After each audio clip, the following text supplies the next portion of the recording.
Bienvenue sur Le Savoir, la liberté, votre chaîne dédiée à l'exploration des idées, des concepts et des compétences qui peuvent nous aider à mener une vie plus épanouie et libre. Aujourd'hui, nous plongeons dans un sujet fascinant, l'intelligence émotionnelle. Imaginez un monde où vous comprenez pleinement vos émotions, celles des autres, et où vous savez comment les utiliser pour prendre des décisions éclairées. Établir des relations harmonieuses et améliorer votre qualité de vie. C'est exactement ce que l'intelligence émotionnelle peut vous offrir. Dans cette vidéo, nous allons explorer ce concept en détail, en définissant ses composantes, en comparant l'intelligence émotionnelle à l'intelligence rationnelle, et en illustrant son importance dans divers aspects de la vie quotidienne. Avant de débuter, prenons un bref moment pour examiner le terme émotion. Ce mot a ses origines dans le latin emover, qui signifie le mettre en mouvement ou ébranler. Les émotions représentent nos réponses psychophysiologiques à des stimuli, qu'ils proviennent de l'extérieur ou de l'intérieur, et qui nous poussent à réagir de manière particulière. Parlons maintenant des deux grandes familles de l'intelligence. D'une part, il y a l'intelligence émotionnelle, qui consiste à reconnaître, comprendre, gérer et utiliser efficacement nos émotions ainsi que celles des autres. D'autre part, nous avons l'intelligence rationnelle, qui concerne la pensée logique, l'analyse et la prise de décision basée sur la raison. Comparaison et nécessité de combiner les deux. L'intelligence émotionnelle et l'intelligence rationnelle ne sont pas en compétition, mais plutôt complémentaires. L'intelligence émotionnelle nous permet de mieux gérer nos émotions, d'améliorer nos relations et de prendre des décisions plus éclairées. L'intelligence rationnelle nous aide à résoudre des problèmes, à penser de manière analytique et à faire des choix basés sur des faits. En les combinant, nous obtenons une perspective équilibrée qui nous permet de mener une vie plus saine et plus satisfaisante.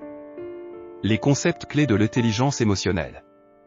Pour développer l'intelligence émotionnelle, nous devons maîtriser des concepts clés tels que l'analyse et la régulation de nos émotions, la maîtrise de soi, la compréhension de soi, la gestion des relations et la conscience sociale.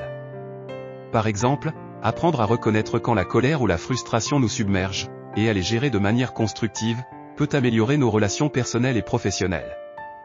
L'empathie, la capacité de comprendre les émotions des autres, est essentielle pour des relations saines.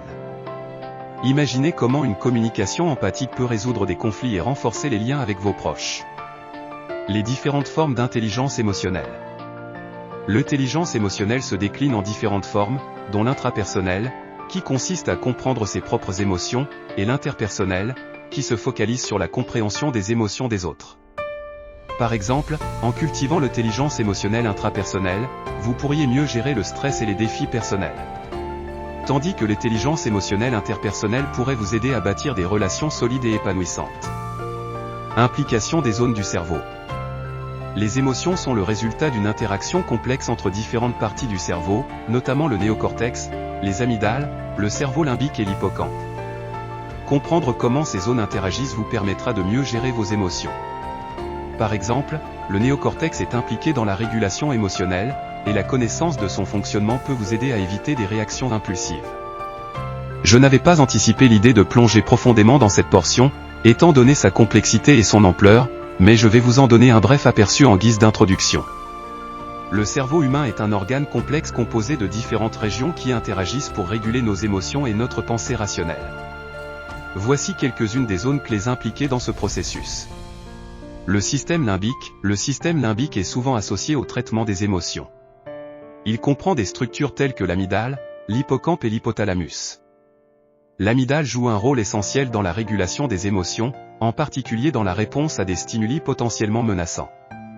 L'hippocampe est impliqué dans la formation de souvenirs émotionnels, tandis que l'hypothalamus est responsable de la régulation des réponses corporelles aux émotions, telles que le rythme cardiaque et la libération d'hormones. Le cortex préfrontal est la région du cerveau associée à la réflexion rationnelle, à la prise de décision et au contrôle des impulsions. Il joue un rôle clé dans la régulation des émotions en évaluant les informations sensorielles et en modulant les réponses émotionnelles. Par exemple, le cortex préfrontal aide à inhiber des réactions émotionnelles excessives dans des situations où la pensée rationnelle est nécessaire.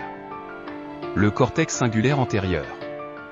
Cette région du cerveau est impliquée dans le traitement de la régulation émotionnelle, de l'auto-évaluation, de la résolution de conflits et de l'attention sélective. Elle joue un rôle important dans la gestion des émotions et dans la capacité à ajuster ses réponses émotionnelles en fonction du contexte. Le thalamus.